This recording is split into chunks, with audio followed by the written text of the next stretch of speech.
அருமையானவர்களே, இந்த நாளிலும் அவனுடைய வார்த்தையிலே கொண்டு வருகிறேன். சங்கீதம் 37ல 30, 31 வசனத்தை நான் படிக்கிறேன் பாருங்க. நீதிமானுடைய வாய் ஞானத்தை உரைத்து அவனுடைய நாவு நியாயத்தை பேசும். அவனுடைய தேவன் அருளிய வேதம் அவன் இருதயத்தில் இருக்கிறது.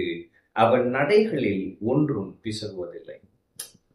அப்ப அவன் வாய் என்ன பண்ணுதான்? ஞானத்தை உரைக்கிறதாம். அவனுடைய நாவு நியாயத்தை பேசுகிறதாம்.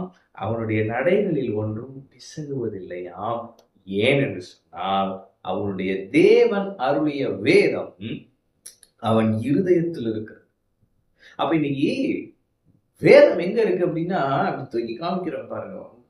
எத்தனை பேர் பைபிள் கொண்டு வந்துருக்கீங்கன்னா சர்ச்சில் எப்படி தூக்கி காமிப்பாங்க. இப்பெல்லாம் பார்த்தீங்கன்னா எல்லாம் போன்ல பார்த்துடுறாங்க, டேப்ல பார்த்துடுறாங்க இல்லையா? ஆனா ஆண்டவர் பாருங்க, என்னுடைய வார்த்தை உன்னுடைய இருதயத்தில் இருக்க வேண்டும் என்று விரும்புகிறார். அவன் அப்ப நம்முடைய இருதயத்திலே அவருடைய வார்த்தை இருக்க வேண்டும். இன்னைக்கு நம்முடைய இருதயத்துல என்ன இருக்குன்னு யோசிச்சு பார்க்கணும் பாருங்க. தேவையில்லாத எண்ணங்கள், பிற்போக்கான சிந்தனைகள், நாளைய தினத்தை குறித்த கவலைகள், பயங்கள் இப்படிதான் இருக்குமா? அல்லது கர்த்தருடைய வார்த்தை?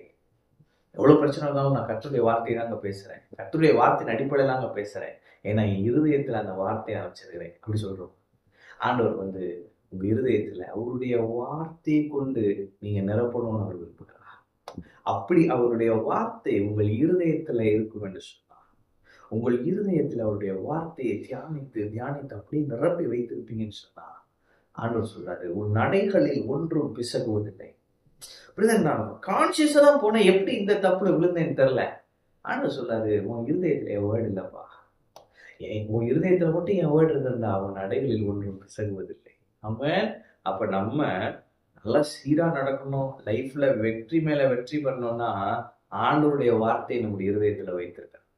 அடுத்து நம்ம ஞானமாய் பேசணும். இன்னைக்கு நிறைய பிரச்சனை பார்த்தீங்கன்னா இஷ்டத்துக்கு பேசுறதுனாலே வருது. நம்ம மட்டும் ஞானமா பேசிட்டு இருந்தோம்னா நிறைய பிரச்சனைல இருந்து நம்ம தப்பித்துக் கொள்ளலாம். ஆமென். அப்ப நீங்க நான் சொல்றேன், கர்த்தருடைய வார்த்தை உங்கள் இருதயத்தில் இருக்கும் பொழுது நீங்கள் ஞானமாய் பேசுவீர்கள். அடுத்து நியாயத்தை பேசுவீர்கள். இதாங்க நியாயம், இதாங்க சரி அப்படின்னு பேசுவீங்களா? ஆமென். அப்ப நீங்க நான் சொல்றேன், உங்க இருதயத்துல என்ன இருக்கு? கர்த்தருடைய வார்த்தையா, அதாவது உங்க இஷ்டம் போல உள்ள எண்ணங்களா?